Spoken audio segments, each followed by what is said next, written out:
Buongiorno a tutti, sono Carlo Masuero. Cogliendo l'invito dell'amico Raimondo Cesa, sono lieto di partecipare, sia pure in modo virtuale, alla quarta stagione dell'iniziativa Vitamine Jazz a cura della Fondazione Medicina a misura di donna.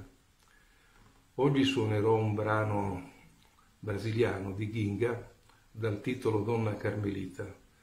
Lo voglio dedicare a tutte le pazienti dell'ospedale Sant'Anna di Torino e al personale medico e paramedico. Buon ascolto.